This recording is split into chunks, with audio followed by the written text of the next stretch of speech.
Here we are at the Indianapolis Motor Speedway. I was planning to have a really cool image of the pagoda, I think it's called, in the background of this shot, filming from the grandstands, but apparently you can't get that close. So here you have the turn 2 grandstand, great view of the track. Anyway, I've been here for a couple of days. I watched the BC39 last night, but I'll get into that in next week's video. Where were we? So I was at the big Cedar Lodge in Missouri, which is owned by the same crowd that has Bass Pro Shops. They're pretty much just like going to the extreme, taxidermied everything, timber, rock, formations, waterfalls, just nature in general. Everything about that is top notch. The first moment I got there, and you drive in, you go over a waterfall, through a waterfall essentially, just through a creek crossing, and you just look around and think this place isn't real. Like it's like some sort of a Jurassic Park theme world sort of situation. Very cool bridge crossings, looking at waterfalls, and it was super hot. Once I filmed that video the other day, I just pretty much sat around a pool. There's kids everywhere. The room I was staying at, had a pool just nearby, and I went and had a look, and there was just like 50 kids in there. So I was like, that's not very relaxing. And then I found out there was a bar down just below that had a little 18 and older pool area too, so that was a bit more relaxing. Just a bunch of old golfer dudes and a couple of younger people just sitting around hanging out, and you can get food delivered too, which is really good. So the next day I just went for a stroll around and checked out a few things on site. I was hoping to do the golf course through the cave tour. Didn't realise it was about a 3.5 hour wait. So there was people just lined up like the old security at the airport, just in and out of the ropes. 3.5 hour wait. The waiting area that they normally would have might have housed about 50 people, but it was overflowing out into the car park. There was like 300 people. So I went to the museum that they have there to kill a bit of time. I was there for about 2 hours, just hoping that the line would die down.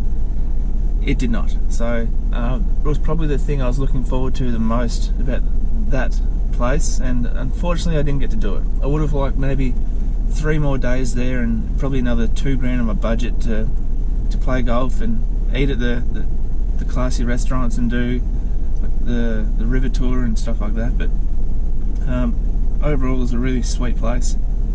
Would definitely recommend it. They had a bunch of little bars on site as well, so it was a really good time. Everything about the place is sick. The museum that they have there had a woolly mammoth, a saber-toothed tiger, a giant badger or something, or beaver, or there was a bunch of real old skeletons and fossils that they'd found in that area that they had on display, as well as a lot of Native American Indian stuff too. Didn't really get old looking at that stuff. There was some pretty cool gear there. What else happened? It wasn't just that. Like they showed that they didn't shy away from the whole Cowboys versus Indian thing either. There was a lot of really good displays on that. And it showed like the evolution of the weapons that they were using. I'm not really into hunting and war and stuff and shooting and cannons, but it was really cool to see the evolution. Like each room you go into, it evolved through the years, so that was really cool. Once I got out of there, I went to Springfield, Missouri, I think it was. I was on track to go to the Lucas Oil Speedway, which was hosting the High Limit. Sat around a pool that night again, and I had to do a bunch of laundry. So typically when I do some laundry, I find a hotel lobby bar. I ordered vegetables for the first time in a while, which was great. I had a few beers and a few different cocktails at that joint too, which was pretty cool. What else did I do? So the next day, driving into Lucas Oil Speedway. It was a couple hour drive from Springfield. GPS took me on some back roads, and I thought I was going to end up with old Ivan Milat or something, but popped up at a speedway, and there is not much in this area. Like, it is like the last two places I've been, like Knoxville, Huset's, and now Lucas Oil Speedway, the three greatest facilities I've ever seen. And it's just stupid that that is in such a quiet little area. Like, the town is probably the size of Elizabethtown, basically. Just one or two servos, maybe a bakery, maybe a pub. Not much there. Although they had a Casey's, which is pretty standard. I love me Casey's.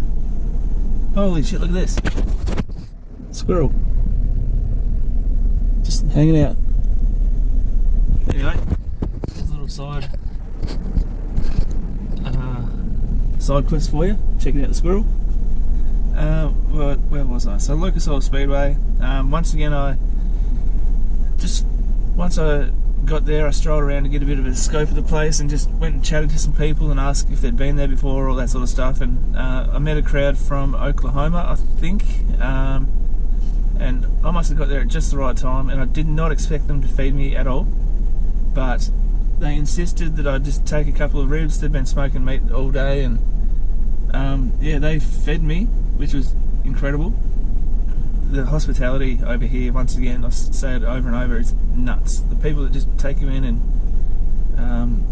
yeah, just want to hear your story. And I was like, rightio.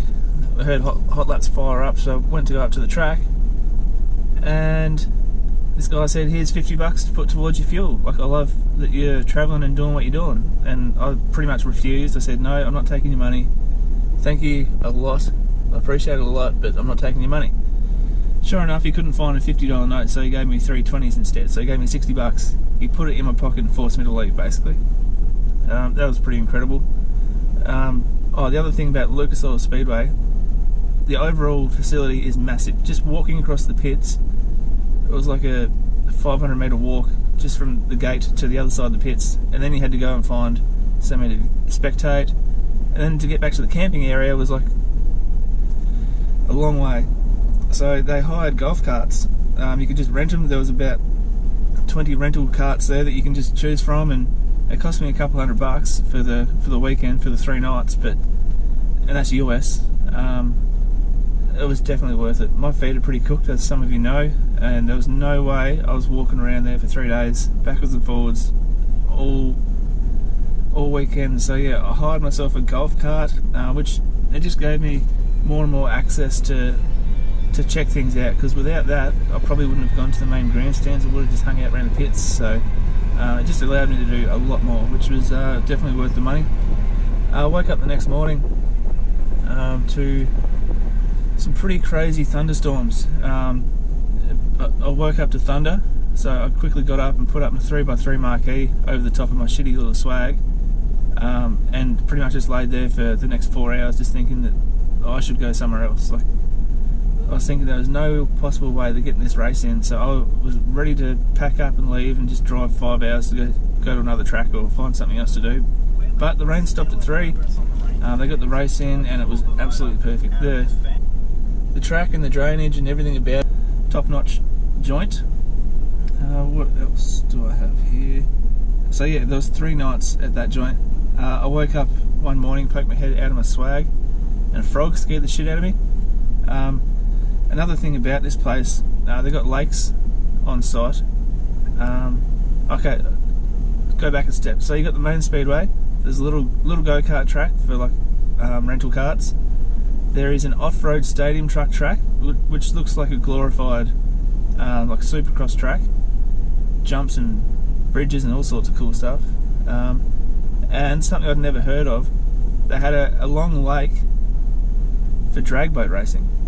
So it was pretty much these like top fuel dragsters, what you'd expect to see do 5-second passes down the quarter mile or whatever, for shooting flames and wheel stands, and they do that on water. So that's something I'm going to have to look into, because I haven't seen that before.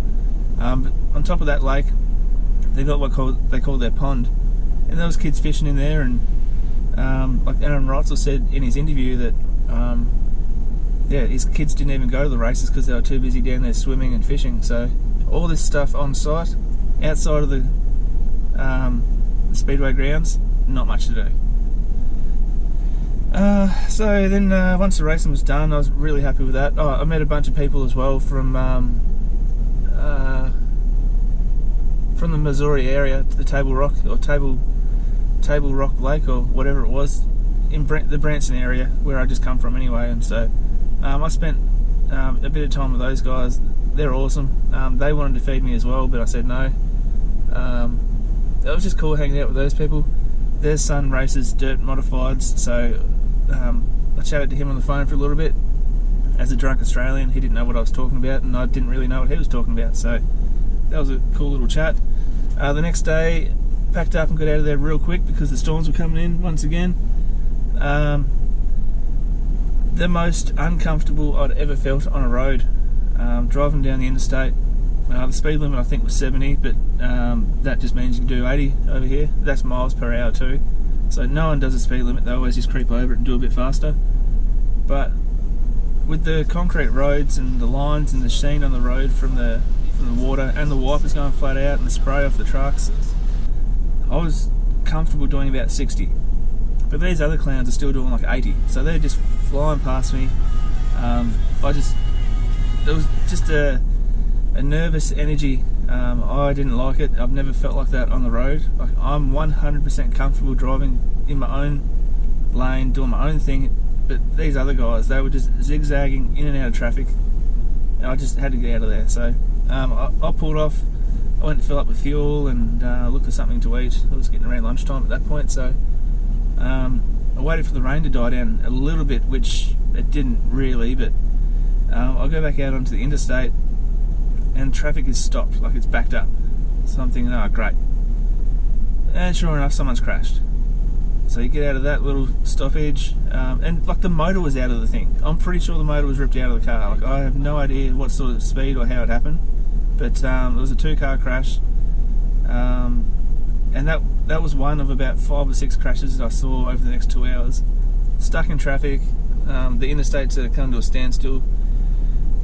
Just over and over and over, just crash after crash after crash, and like, I almost was in one of the crashes because there was a merge lane that I didn't realise was a merge lane because you can't see the lines, and all of a sudden 2 lanes became one. I went to give way to a guy, swing out to the left, but there was a car coming on my left. I had my indicator on, but he wasn't stopping. Like, he couldn't see the situation and get on the skids at all, so he just near full clean ran over me, and yeah, that was a bit of a situation. So I went to St. Louis that night, or St. Louis, I'm not sure how to pronounce it. It looks like St. Louis to me. Spent the night there. They got the Gateway Arch. I really would have loved to go up there, but I am shit scared of heights and I'm not going up there. So from the ground I can appreciate how big it is and it's really cool. So I'd recommend to everyone to do it, but I wasn't doing it. I got myself some seasonal greens and steak, I think it was, at a bar nearby. Once again, pretty rank vegetables, and yeah, I just can't find a good set of vegetables. So the next day, got up, went for a drive. I called into Terre Haute Speedway, which is it's in Indiana at this stage. It's a flat track.